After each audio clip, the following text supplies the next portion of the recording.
किती लोकांचा एंट्री झाली आतापर्यंत?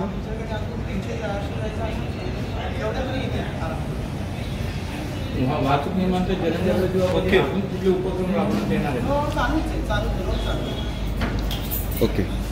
2025 ते 31 जानेवारी 2025 दरम्यान रस्ता सुरक्षा अभियान राबवले जात आहे. त्याच्या अनुषंगाने ठाणे प्रादेशिक परिवहन कार्यालयाच्या मार्फतीने विविध कार्यक्रम आयोजित केलेले आहेत. जास्तीत जास्त लोकांपर्यंत पोहोचण्याचा प्रयत्न आम्ही करत आहोत, जेणेकरून लोकांमध्ये रस्ता सुरक्षेविषयी जागृती निर्माण होईल.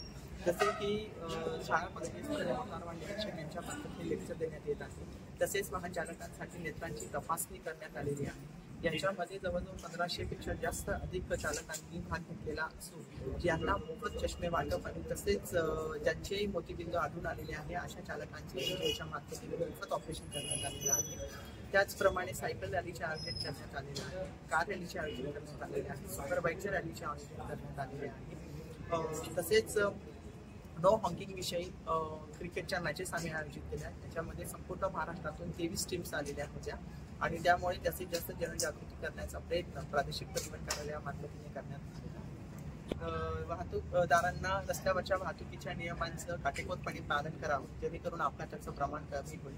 तसेच मी नागरिकांना आणि वाहतूकदारांना एक आवाहन करेल की जेव्हा अपघात होतो त्यावेळेस फोटो आणि व्हिडिओ करण्यापेक्षा जर त्याला वाचवण्यासाठी प्रयत्न केला आणि जो गोल्डन हॉवरमध्ये त्याला हॉस्पिटलमध्ये गेला अपघात झाला तर त्याचे नक्कीच प्राण वाचतील असं मला वाटतं. आणि लोकांना वाटत असतं की आपण एखाद्या अपघातग्रस्ताचे प्राण वाचवले तर पोलीस आपल्या मागे लागू शकतील वगैरे असं, परंतु सुप्रीम कोर्टाने त्याबाबत डिसिजन दिलेलं आहे. अशा कुठल्याही व्यक्तीला कुठल्याही पद्धतीने शासनाकडून त्रास होत नसतो.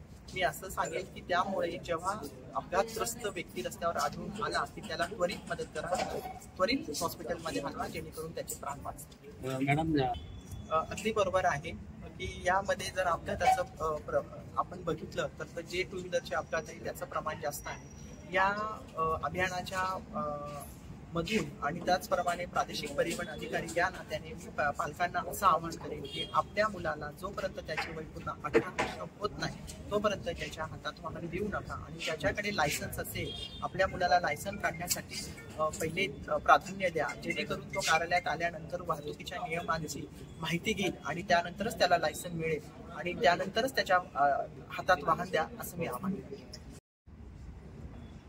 आमच्या कार्यालयामध्ये प्रत्येक व्यक्तीची ह्या ठिकाणी टेस्ट घेतली जाते.